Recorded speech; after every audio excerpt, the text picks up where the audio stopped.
Hi friends, கொஞ்சமாக சாப்பிட்டா கூட வயிறு நல்லா ஃபுல்லாக இருக்கணும், ஒரு கம்ப்ளீட் ஃபுட்டாக இருக்கணும் அப்படின்னு நினைக்கிறவங்களுக்கு சரி, டயட்டில் இருக்கிறவங்களுக்கு, டயபெட்டிக்ஸ் பேஷண்ட்டுக்கு இவங்களுக்கு ரொம்பவே யூஸ்ஃபுல்லாக இருக்கக்கூடிய 4 வகையான ஹெல்த்தி பிரேக்ஃபாஸ்ட் ரெசிபி தான் இன்றைக்கி நம்ம ரிலாக்ஸ் ரெசிபீஸில் பார்க்க போகிறோம்.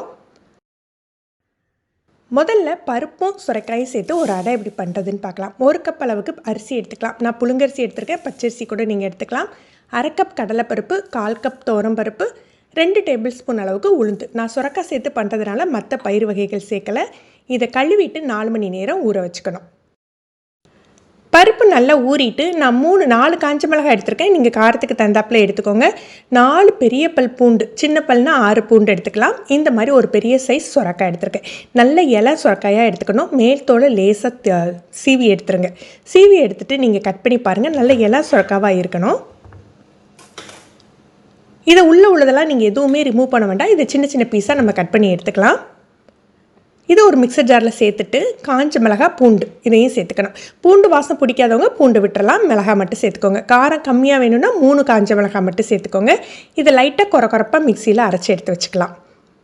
பருப்பையும் தண்ணி விட்டு நம்ம அரைச்சி எடுத்துக்கணும். இதுவும் லேசான ஒரு குறப்பு இருக்கணும், சன்னமான ரவை பதத்தில் இருக்கணும். அப்போ தான் அடை நல்ல டேஸ்ட்டாக இருக்கும். ஒரு 1/2 டீஸ்பூன் உப்பு போட்டு அரைச்சிருக்கேன். இப்போ இதை ஒரு பாத்திரத்துக்கு மாற்றிக்கலாம்.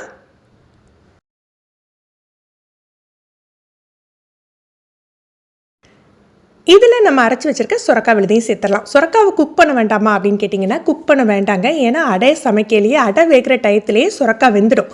ஏன்னா பருப்பு கொஞ்சம் வேகிறதுக்கு டைம் எடுக்கும். அந்த சமயத்துலேயே சுரக்காய் வெந்துடும். தனியாக வதக்கி போடாதீங்க. இதில் தேவையான அளவுக்கு தண்ணியும் உப்பு சேர்த்துக்கணும். கொஞ்சமாக எண்ணெயில் கடுகு, உளுந்த பருப்பு சேர்த்துக்கலாம். சின்ன வெங்காயம் 2 கப் போல் வெட்டி வச்சுருக்கேன். கொஞ்சம் பெரிய சைஸாகவே வெட்டிக்கோங்க. இதை வதக்கிக்கணும். சின்ன வெங்காயம் பார்த்திங்கன்னா ரொம்ப பொன்முறுவலாக வதங்கக்கூடாது. அடையோடு சேர்ந்து எனக்கு நல்ல பொன்முறுவலாகிடும். ஒரு கைப்பிடி அளவுக்கு கருவேப்பிலையும் சேர்த்துக்கலாம். இதில் முருங்கையிலையும் சேர்க்க வேண்டாம். சுரக்காய் சேர்க்கறதுனால நம்ம முருங்கையிலையும் சேர்க்கலை. இதில் ஒரு 1/2 டீஸ்பூன் பெருங்காயத்தூள், 1/2 டீஸ்பூன் மஞ்சள் பொடி இதையும் சேர்த்து வதக்கிக்கணும்.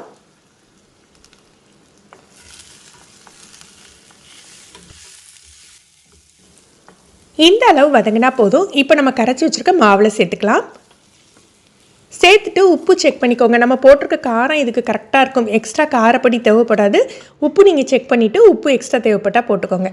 அடைக்கு எப்போதும் பார்த்தீங்கன்னா நீங்கள் நல்லா கனமாக சுடணும் அப்படின்னா கட்டியாக கரைச்சிக்கோங்க. இல்லை மெல்லிசாக முறுக்கலாக வேணும்னா கொஞ்சம் தண்ணி சேர்த்து கரைச்சி எடுத்துக்கோங்க. மாவு ரெடி ஆகிட்டு அடை மாவை புளிக்க வைக்கக்கூடாது. அப்படியே தான் சுட்டு சாப்பிட்ணும். அப்போ தான் நல்ல சத்து கிடைக்கும். புளிச்சா அந்தளவுக்கு டேஸ்ட்டும் இருக்காது, நுரைச்சி வரும் உங்களுக்கு. நான் இரும்புக்கல் தான் எடுத்துருக்கேன். எண்ணெய் தடவிட்டு அடையை சுட்டு எடுக்க போகிறேன். நான் ரொம்ப மெல்லிசாகவும் விடலை, ரொம்ப கனமாகவும் விடலை. 1 ஸ்பூன் நல்லெண்ணெய் சேர்த்துக்கலாம். நல்லெண்ணெய் சேர்த்துட்டு இது கொஞ்சம் மெதுவாக தான் வேகும். நல்ல பருப்பு சேர்த்துருக்கோம் பாருங்கள். லோ ஃப்ளேமில் ஒரு பக்கம் ஒரு 2-3 நிமிஷம் குக் ஆனாக்கில் திருப்பி போட்டுக்கலாம். இந்த அடைக்கு பார்த்தீங்கன்னா சைட் டிஷ்லாம் பெருசாக தேவைப்படாது. 2 அடை காலையில் சாப்பிட்டா கூட கம்ப்ளீட் பிரேக்ஃபாஸ்ட் மாதிரி இருக்கும். 1 கப் அளவுக்கு கைக்குத்தல் அரிசி, ப்ரௌன் ரைஸ் எடுத்துருக்கேன். ப்ரௌன் ரைஸ் தான் எடுத்துக்கணும். இது சம்பா அரிசிலாம் கிடையாதுங்க, பச்சரிசியும் கிடையாது. இது ப்ரௌன் ரைஸ் அப்படின்ட்டு இருக்கும். கைக்குத்தல் அரிசி அப்படிங்கிற இதில் எல்லா சத்துக்களும் அப்படி இருக்கும். சத்துக்கள் ரிமூவ் பண்ணாத அரிசி இது. இதில் 1 கப் அளவுக்கு எடுத்துருக்கோம். இதுக்கு ஒரு 1/4 கப் கடலைப்பருப்பு, 1/4 கப் துவரம்பருப்பு அரிசியோடையே சேர்த்துடலாம். தீயை நல்ல குறைவாக வச்சுட்டு இது லேசாக வறுத்து விட்டுக்கோங்க. இது வறுபடையிலேயே 3 மிளகாவத்தல், காஞ்ச மிளகாவத்தல் 3 சேர்த்துருக்கேன். ஒரு 1/4 டீஸ்பூன் மிளகு சேர்க்க போகிறேன். 1/2 டீஸ்பூன் ஜீரகம். இதில் மிளகு காரத்தை கூட்டிட்டு நீங்கள் மிளகாவத்தலை கம்மி பண்ணிக்கலாம். இது நல்ல வாசம் வர்ற மாதிரி வறுத்துக்கலாம். ரொம்ப அரிசிலாம் பொரியணும்னு அவசியம் இல்லை. கண்டிப்பாக கைக்குத்தல் அரிசி தான் யூஸ் பண்ணணும். இதை குறன்னு ரவை மாதிரி உடச்சி வச்சுக்கோங்க. நீங்கள் மொத்தமாக ஒரு பாக்ஸில் வறுத்து திரித்து வச்சுக்கலாம். 3 மாதத்துக்கு கெட்டு போகாது. இதில் இப்போ 1 கப் அளவுக்கு எடுத்துக்கிறேன். மாவு தான் கணக்கு. மாவு வச்சு தான் நம்ம தண்ணி அளவு யூஸ் பண்ணுவோம். ஒரு ப்ரெஷர் பேனில் எண்ணெயில் கடுகு, உளுந்தம்பருப்பு, கொஞ்சமாக கடலைப்பருப்பு, கருவேப்பிலை கிள்ளி சேர்த்துக்கலாம். ஒரே ஒரு காஞ்ச மிளகாய் வாசத்துக்காக சேர்த்துக்கிறோம். ஏன்னா நம்ம திரிச்சு வச்சுருக்கோம் இல்லையா, அந்த பொடியிலேயே காரம் எல்லாமே இருக்கும். ஒரு வெங்காயம். இதை வதக்கி விட்டுட்டு 1 கப் மாவுக்கு 3 கப் அளவுக்கு தண்ணி வச்சுக்கோங்க. எதுக்கு இவ்வளோ தண்ணி? ரவை கூட அவ்வளோ தண்ணி எடுக்காதுன்னா சிகப்பரிசி வேகிறதுக்கு டைமும் எடுத்துக்கணும், தண்ணியும் தேவைப்படும். அதான் ப்ரெஷர் பேனில் நம்ம சேர்த்துக்கிறோம். தேவையான அளவுக்கு உப்பு சேர்த்துக்கோங்க. நான் ஒரு 1/2 டீஸ்பூன் உப்பு சேர்த்துட்டு தண்ணி கொதிக்க ஆரம்பிச்சாக்கில் நம்ம உடச்சி வச்சுருக்க அரிசியை சேர்த்துக்கலாம். இதை நல்லா மிக்ஸ் பண்ணி விட்டுட்டு ப்ரெஷர் குக்கரை மூடி போட்டு விசில் போட்டுறணும்.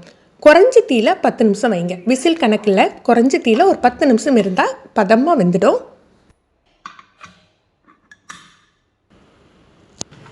ஒரு 10 நிமிஷம் கழித்து விசிலால் ஸ்டீமெல்லாம் அடங்கின பிறகு ஓப்பன் பண்ணி பார்க்கலாம். பாருங்கள், நம்ம விட்டுருந்த தண்ணி எல்லாம் கரெக்டாக வந்திருக்கும். அதுக்கு ஒரு தடவை மிக்ஸ் பண்ணி விட்டுட்டு இதில் ஃப்ரெஷ்ஷான துருவின தேங்காய் துருவல் ஒரு 2 டேபிள் ஸ்பூன் சேர்த்துக்கலாம்.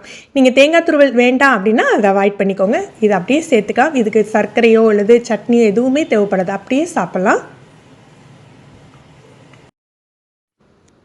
1 கப் அளவுக்கு முளைக்கட்டின ராகி மாவு எடுத்திருக்கேன். ராகி மாவு எப்படி முளைக்கட்டி தயார் பண்ணுறது அப்படின்னு சொல்லிட்டு ஆல்ரெடி போட்டிருக்கேன். அந்த வீடியோவோட லிங்க் இந்த வீடியோ எண்டில் கொடுக்குறேன். தேவையான பொருட்களை நான் தாளிக்கையில் காட்டுறேன். எண்ணெய் விடையில் கடுகு, உளுந்த பருப்பு சேர்த்துக்கலாம்.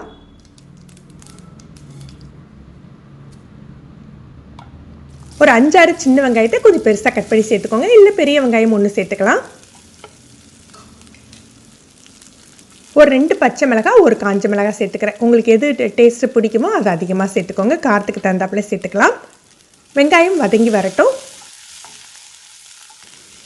இந்த ராகி உப்புமாவுக்கு பார்த்தீங்கன்னா நம்ம கீரை சேர்த்து தான் செய்ய போகிறோம். கீரை சேர்த்தா ரொம்ப டேஸ்ட் சூப்பராக இருக்கும். நான் இன்றைக்கி தண்டங்கீரை ஒரு 2 கைப்பிடி அளவுக்கு கட் பண்ணி வச்சுருக்கேன். நீங்கள் அரசக்கீரை சேர்த்துக்கலாம், முருங்கைக்கீரை சேர்த்துக்கலாம். இந்த பாலக்கீரை இதெல்லாம் இதுக்கு டேஸ்ட்டு கொடுக்காது. தண்டங்கீரை, அரைக்கீரை ரொம்ப டேஸ்ட்டாக இருக்கும். கீரை வதங்கினாக்கில் நம்ம தண்ணி சேர்த்துக்க போகிறோம். 1 கப் ராகி மாவுக்கு 2 கப் அளவுக்கு தண்ணி சேர்த்துக்கோங்க. அதோட ஒரு 1/4 கப் அளவுக்கு புளி தண்ணி சேர்த்துக்கணும். நான் ஒரு 2 டேபிள் ஸ்பூன் அளவுக்கு புளி தண்ணி சேர்த்துக்கிறேன். 1/2 டீஸ்பூன்லேருந்து 3/4 டீஸ்பூன் உங்களுக்கு தேவையான அளவுக்கு உப்பு சேர்த்துக்கோங்க. நான் ராகி முளைக்கட்டி மாவு பண்ணி வச்சுருக்கிறதுனால இதுக்கு 2-2.25 கப் அளவுக்கு தண்ணி போதும். நீங்கள் நார்மல் ராகி மாவு யூஸ் பண்ணுறீங்கன்னா கூட ஒரு 1/2 கப் கூட தண்ணி வச்சுக்கலாம். தண்ணி கொதிக்க ஆரம்பிச்சாக்கில் தீயை குறைச்சி வச்சுட்டு ராகி மாவை இப்படி மேலாக்கில் தூவி விட்டுருங்க. போட்டு உடனே கிளறக்கூடாது. இப்படி தூவி லைட்டாக பரத்தி விட்டுட்டு மூடி போட்டு ஒரு 7-8 நிமிஷம் அப்படியே குறைஞ்ச தீலையே வச்சுருங்க.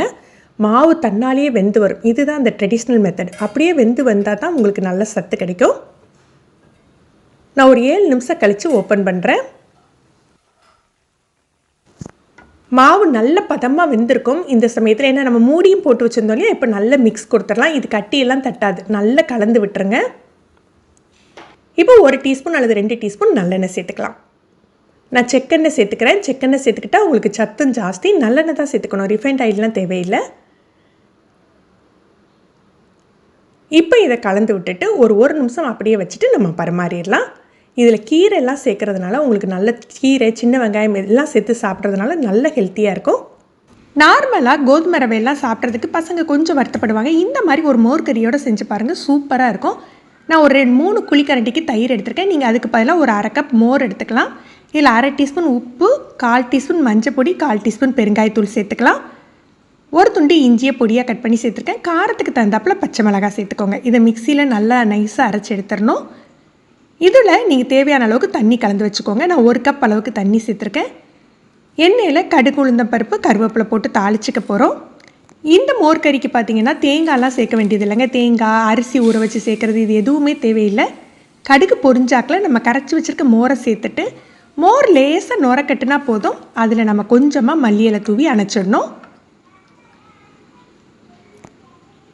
இப்போ கோதுமை ரவை நம்ம எப்படி கிண்டுறதுன்னு பார்த்துடலாம். 1 டேபிள் ஸ்பூன் எண்ணெய் விட்டுட்டு 1 டேபிள் ஸ்பூன் வேர்க்கடலை சேர்த்துருக்கேன்.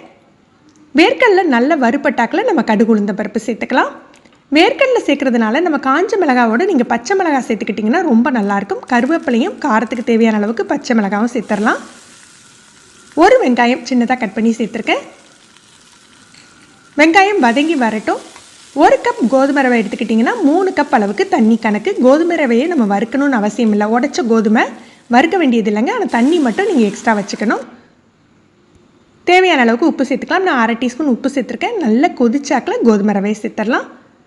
இது நல்லா கலந்து விட்டுட்டு குறைஞ்ச தீயில் ஒரு 3 நிமிஷம் மூடி போட்டு வைங்க. கோதுமை ரவை நல்லா வெந்து வந்துடும். இதை கிளறி விட்டு இன்னும் ஒரு 2 நிமிஷம் வச்சுருந்தா போதும். இன்றைக்கி பார்த்த இந்த ரெசிபிஸ் உங்களுக்கு பிடிச்சிருந்ததுன்னா இந்த வீடியோவை லைக் பண்ணி உங்கள் ஃப்ரெண்ட்ஸ் அண்ட் ஃபேமிலிக்கு ஷேர் பண்ணுங்கள். நீங்கள் ஃபஸ்ட் டைம் நம்ம சேனல் பார்க்குறீங்கன்னா ரிலாக்ஸ் ரெசிபிஸ் சப்ஸ்கிரைப் பண்ணிக்கோங்க. கீழே இருக்க பெல் பட்டனில் நீங்கள் ஆல்ங்கிற ஆப்ஷன் செலக்ட் பண்ணி வச்சுக்கிட்டிங்கன்னா நம்ம சேனலில் வீடியோக்கள் போட்ட உடனே நோட்டிஃபிகேஷன் கிடைக்கும். தேங்க்யூ.